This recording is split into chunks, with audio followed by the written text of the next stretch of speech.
কাছের একটা ফ্রেন্ড মারা গেছে। ছেলে তো ওই স্কুলে আসতে চায় না, এখানে পড়তেই চায় না। আমি ঘটনা মানে তারপরে সামান্য একটু দূরে ছিলাম আমি।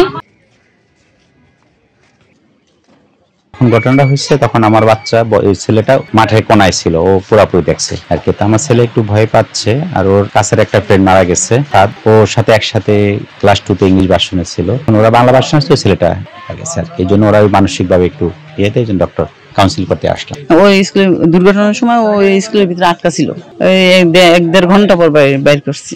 ওই বিল্ডিং এ ছিল, ক্লাস 5 এ পড়ে।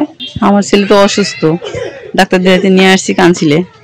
এখানে ডাক্তারদের ছেলে তো ওই স্কুলে আসতে চায় না, এখানে পড়তেই চায় না।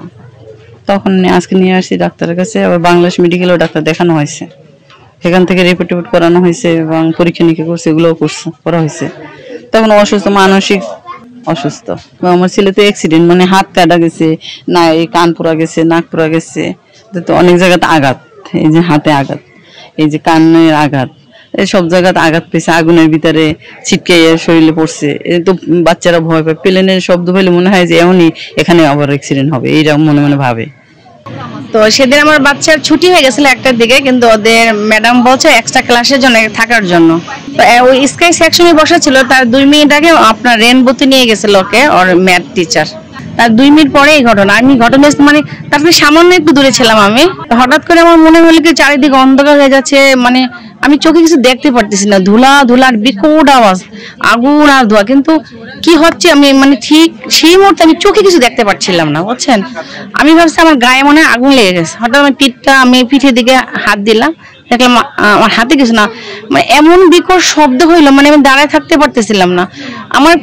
আমার সামনে দিয়ে অনেক মহিলা দৌড়ে যাচ্ছিল, কিন্তু আমি কাউকে দেখতে পারতেছিলাম না। শুনতে পাচ্ছিলাম তারা বলতেছে আগুন আগুন আগুন। অনেকক্ষণ পর আমার মেয়ে এসে যখন বললো মা ভাইয়া কোথায়, তখন আমার খেয়াল হইলো যে আমার ছেলে কোথায়। মানে সেই মুহূর্তে আমার সেন্স ছিল না যে আমার ছেলে কোথায়, আমি কোথায় দাঁড়ায় আছি, ওটা আমার কিছুই মনে পড়ে না। অনেকক্ষণ পরে আমার সেটা সেন্স আসছে। আসার পর আমি চারিদিকে আমার ছেলেকে এদিক ওদিক ছোটাছুটি করে খুঁজতেছিলাম, কোথায় পাচ্ছিলাম না। খুঁজতে প্রায় আধা ঘন্টা 40 মিনিট পর দেখে আমার নিরাপদে এই সাইডে আমার ছেলেটা একটা জায়গায় বসে আছে গাছতলা, কিন্তু 2 হাতে ব্যথা পাইছে। আমি ডাক্তার দেখাচ্ছি না, বা প্রায় 3বার ডাক্তার দেখানো হয়েছে। আজকে মাইলস্টোন নিয়ে আসলাম ডাক্তার দেখানোর জন্য, কাউন্সিলিং করার জন্য।